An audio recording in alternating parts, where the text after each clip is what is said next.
Canada's been very abusive of the United States for many years. They don't allow our banks. And you know that Canada does not allow banks to go in. If you think about it, that's pretty amazing. If we have a U.S. bank, they don't allow them to go in. Canada's been very tough on oil, on energy. They don't allow our farm products in, essentially. They don't allow a lot of things in, and we allow everything to come in. It's been a one-way street. We subsidize Canada by the tune of about $200 billion a year. And for what? What do we get out of it? We don't get anything out of it. I love the people of Canada. I disagree with the leadership of Canada. And something's going to happen there. But if they want to play the game, I don't mind. We can play the game all they want. Mexico, we've had very good talks with them. And this is retaliatory. This is retaliatory to a certain extent. Millions of people flowed into our country through Mexico and Canada, and we're not going to allow that. And by the way, we have among the lowest numbers we've ever had of people crossing our border, the lowest numbers since my administration. We must put Canada first. And that is why common sense conservatives condemn President Trump's massive, unjust, and unjustified tariffs, which will damage both American and Canadian economies. Canada is the United States' closest friend, greatest ally, and, most important, neighbor. We share the longest undefended border. We fought alongside the Americans in 2 world wars, Korea, and Afghanistan, where we lost 158 of our brilliant young men and women to avenge the attacks of 9/11 on New York and Washington. There is no justification whatsoever for these tariffs or this treatment. Canada will never be the 51st state.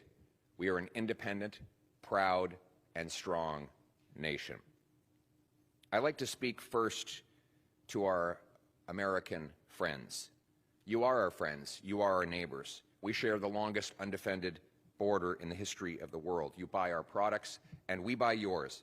You have a trade surplus with us when energy is excluded.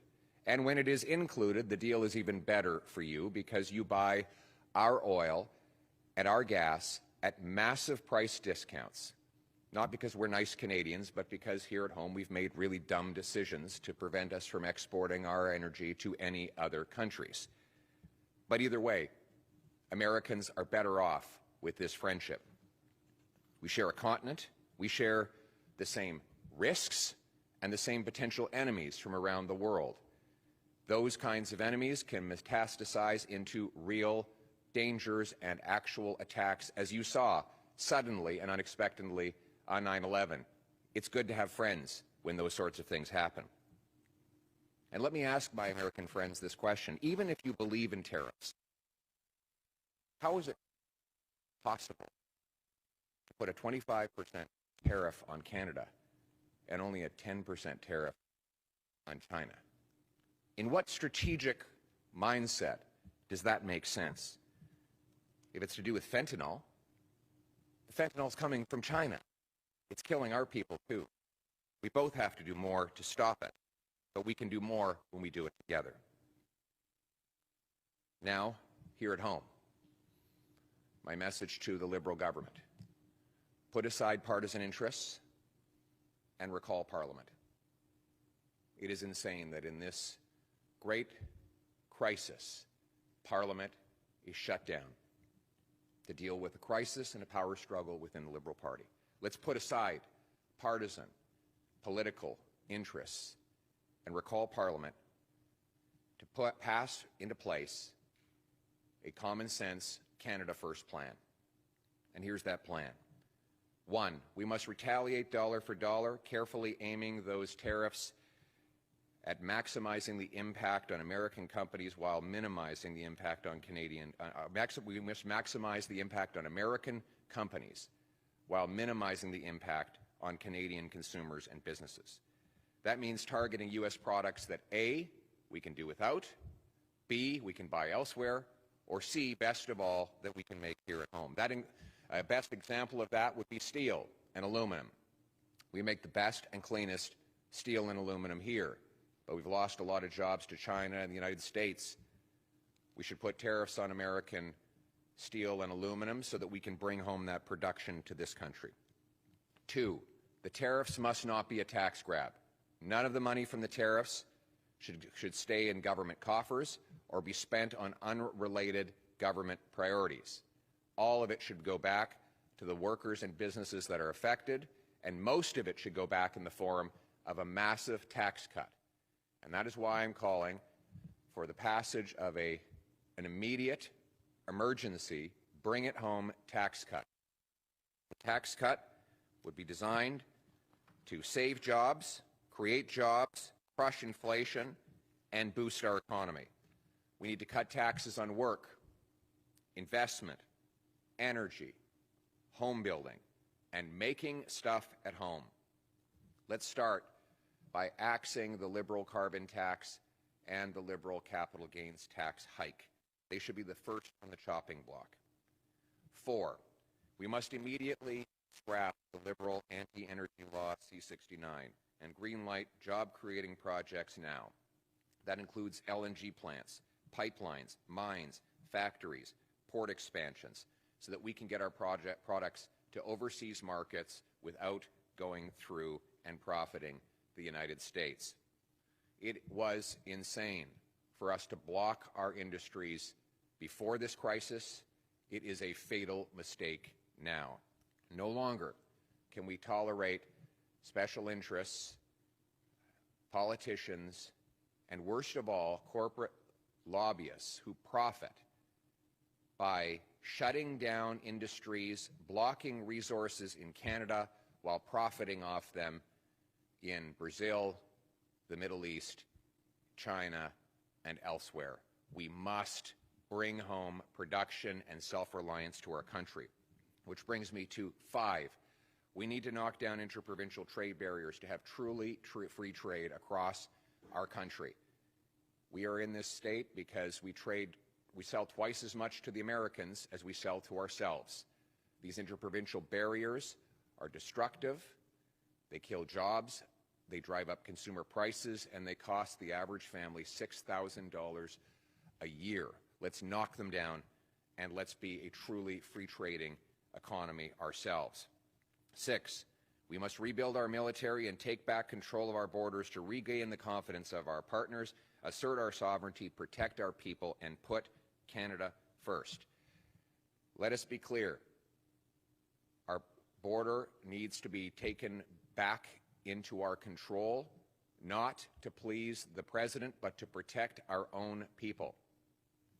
The fact that we have 20,000 to 500,000 people here illegally, according to the government, was a problem before these tariffs. The fact that we've lost 47,000 people to fentanyl overdoses should never have been allowed to happen. We must secure our border to stop the guns that are killing our people. 85% of gun crime is done with illegal guns smuggled over the border. We must secure our border, again, to protect our own people and save the lives of our own children. And we must rebuild our military to protect our sovereignty, assert our strength, and keep our nation strong and free. Finally, we must lock arms with American economic interests that favor Canada, the workers and businesses that depend on trade with Canada should be marshaled to pressure the administration to back down.